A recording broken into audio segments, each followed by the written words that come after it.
చదవక ఆ మాట మనొకసారి. సహోదరులారా, యేసు మన కొరకు ప్రతిష్ఠించిన మార్గమున అనగా నూతనమైనదియు జీవము గలదియు ఆయన శరీరమును ఇప్పుడు వచ్చిందా? ఆయన శరీరమును తెర ద్వారా ఎచ్చబడినదైన మార్గమున ఆయన రక్తము వలన పరిశుద్ధ స్థలమందు ప్రవేశించుటకు మనకి ధైర్యము కలిగి ఉన్నది. హల్లెలూయా, హల్లెలూయా. ఈరోజు ఒక మార్గము ఏర్పరచబడినది. ఆ మార్గం ఏంటంటే అతి పరిశుద్ధ స్థలమునకు వెళ్ళడానికి ఒక ధైర్యము మనకు వచ్చింది. హల్లెలూయా. ఇప్పుడు ఏమొచ్చింది మనకి? ఏం ధైర్యం ఉన్నది నీకు? చచ్చిపోతే అడిగిపోతాం అనుకుంటున్నావు? ఉందా లేదా? ఈ రోజు ఒక ధైర్యం ఉన్నది. దేని వలన? యేసు క్రీస్తు రక్తము కార్చడం వలన, ఈ తెర చినగడం వలన దేవుని సన్నిధిలో వెళుతామనే ఒక ధైర్యము నీలో నాలో ఉన్నది. చాలా మందికి ధైర్యాలు లేవు. ఈరోజు బ్రతికే వరకే ధైర్యము, డబ్బు మీద ధైర్యము, ఆస్తులు ఉన్నాయని ధైర్యము, బంగారం ఉంది చెవుల మీద అని ధైర్యము, నాకు 7-8 మంది పిల్లలు ఉన్నారని ధైర్యము, నాకు బంగ్లా ఉందని ధైర్యము, నాకు కార్లు ఉన్నాయి, నాకు బైకులు ఉన్నాయన్న ధైర్యము. ఈ ధైర్యాలతో బతుకుతున్నారమ్మా. కానీ మనకి ఏ ధైర్యం ఉన్నదంటే యేసయ్య రాజ్యం పోతామన్న ధైర్యం ఉండాలా. ఆమేన్, హల్లెలూయా. గట్టిగా హల్లెలూయా. యేసయ్య రాజ్యము నేను వెళ్తాననేంత శక్తి నీలో ఉండాలా. భయపడాల్సిన అవసరం లేదు. మరణిస్తానేమో, చచ్చిపోతానేమో, బంగారం లేవే, పైసలు లేవే, బ్యాంక్ బ్యాలెన్స్ లేవే, క్రెడిట్ కార్డ్స్ లేవే, బ్యాంకులో డబ్బు లేదు, పట్ట భూములు లేవు, టెన్షన్ పడద్దు.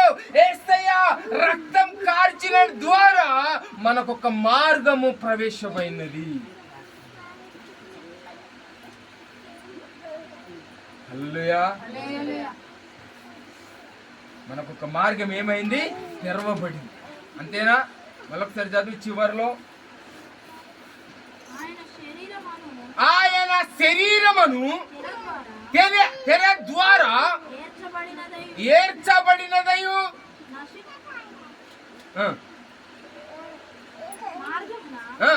ఆయన రక్తము వలన ఒక పరిశుద్ధ స్థలమునందు ప్రవేశించుట కంటే అందులోకి పోవడానికి మనకు ధైర్యం. దేని వలన? రక్తము వలన. ఆయన రక్తము గారకపోతే మనం చీకట్లోనే ఉన్నాము. ఆయన రక్తం గారకపోతే మనం పాపములోనే ఉన్నాము. మనం పాపము కడగబడాలి. ఇప్పుడు మనందరి పాపాలు కడగబడ్డాయి. నమ్ముతున్నారా? మన అందరి పాపాలు ఏమైపోయాయి? దేని ద్వారా? యేసయ్య రక్తము. యేసయ్య రక్తము కార్చాడు కాబట్టి నీకుండాల ధైర్యం. నువ్వు భయపడొద్దు, నువ్వు టెన్షన్ పడొద్దు, నువ్వు ఇబ్బంది పడొద్దు, నువ్వు వాళ్ళ కొరకు వీళ్ళ కొరకు ఆలోచనలు చేయొద్దు. యేసయ్య నా కొరకే రక్తము కార్చాడు, నాకు ధైర్యం ఉన్నది. హల్లెలూయా, హల్లెలూయా, హల్లెలూయా. యేసయ్య ఒక మాట అన్నాడు తెలుసా? యోహాను సువార్త 14:6లో. యోహాను సువార్త 14:6లో ఒక మాట ఉంది.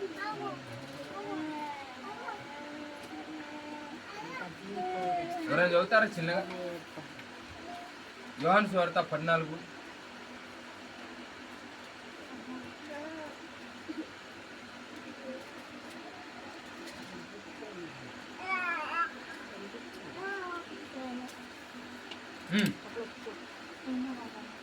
యోహాను సువార్త 14వ అధ్యాయము 6వ వచనం.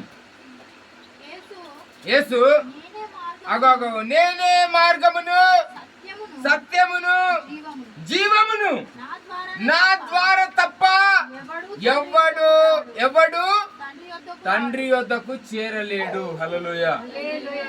చూసావా? ఎవరి ద్వారా వెళ్తావు? నువ్వు రాజ్యానికి పోవాలా? యేసు ప్రభు ద్వారానే పరలోక రాజ్యం వెళ్తావు.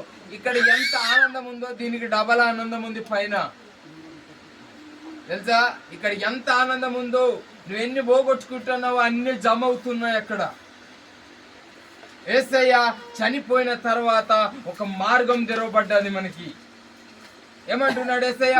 నేనే మార్గమును,